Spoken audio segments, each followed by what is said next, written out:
अस्सलाम वालेकुम। उम्मीद करती हूँ सब ठीक होंगे, जहाँ कहीं रहें खुश रहें आबाद रहें। और आज हम बनाएंगे चना चाट। और जिस तरह हम बाज़ार से लेके आते हैं उसी तरह की सेम उसी जायके में बनाएंगे। बहुत मज़े की और इजी भी है। तो चलें स्टार्ट करते हैं। चने मैंने 1 कप लिए हैं, इनको मैंने बॉईल कर लिया था। हल्का सा नमक डालकर प्रेशर कुकर के अंदर डालकर इनको मैंने बॉईल कर लिया। और सबसे पहले बाउल के अंदर मैंने चने डाल दिए हैं। और अभी इसके अंदर हम डाल देते हैं, साथ में मैंने आलूओं को भी बॉईल कर लिया और इनको मैंने रख दिया। जब इनका पानी ड्राई हो गया तो इनको मैंने दरमियाना सा साइज़ में काट लिया। तो ना ही ज़्यादा बड़े और ना ही छोटे, सिर्फ दरमियाने से मैंने इनको काट लिया। काटने के बाद बाउल के अंदर अब शामिल कर देते हैं चने। और साथ में ही इसके अंदर हम डाल देंगे आलू बॉईल किए हुए। चने बिल्कुल आपने अच्छे से गला लेने हैं और आलूओं को भी। तो यहाँ पर आलू भी अच्छे से गल चुके थे और इनको मैंने बॉईल के अंदर अब डाल दिया। तो इसके बाद जो चीज़ें बाकी की जाएंगी वो इसके अंदर मैंने प्याज लिया है 1, उसको भी मैंने नमक लगाकर धोकर रख लिया।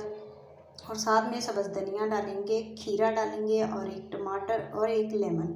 इसको ज़्यादा स्पाइसी जैसे जूसी सा फ्लेवर देने के लिए इसके अंदर हम लेमन का इस्तेमाल करेंगे।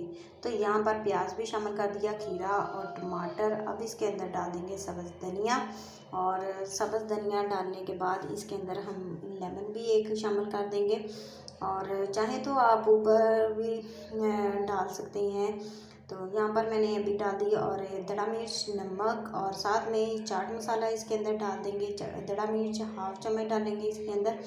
और चाट मसाला मैंने 1 चम्मच लिया था, नमक का 1/2 चम्मच लिया था।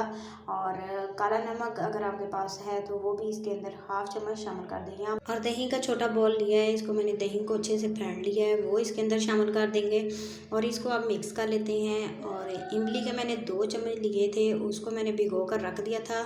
हल्का सा नीम गर्म पानी था जिसके अंदर मैंने भिगो कर रखा था। अगर आप ज़्यादा जल्दी इस्तेमाल करना चाहते हैं तो नीम गर्म पानी के अंदर भिगो कर रख दें। तो यहाँ पर लेमन भी ऐड कर दिया, 1 डाला है मैंने, तकरीबन 1.5 चम्मच बन जाएगा। तो ये शामिल करने के बाद इसके अंदर अब हम डाल देते हैं इमली का पानी भी। और ज़बरदस्त सी हमारी चना चाट तैयार है। इसको मैं डिश आउट कर दिखाती हूँ। ये देखें, ज़बरदस्त सी लुक भी है और जायके में भी बड़ी ज़बरदस्त सी है। सेम उसी तरह की आप घर पर बना सकते हैं कम पैसों में। उम्मीद करती हूँ आपको ये रेसिपी ज़रूर पसंद आएगी। ऊपर मैंने धनिया डाल दिया और थोड़ी सी काली मिर्च भी इसके अंदर शामिल कर दी। और साथ में थोड़ा सा काला नमक शामिल किया। तो ज़बरदस्त सी हमारी चना चाट तैयार है। तो इंशाल्लाह आपके साथ नई रेसिपी शेयर करूँगी। दुआओं में याद रखें। अल्लाह हाफिज़।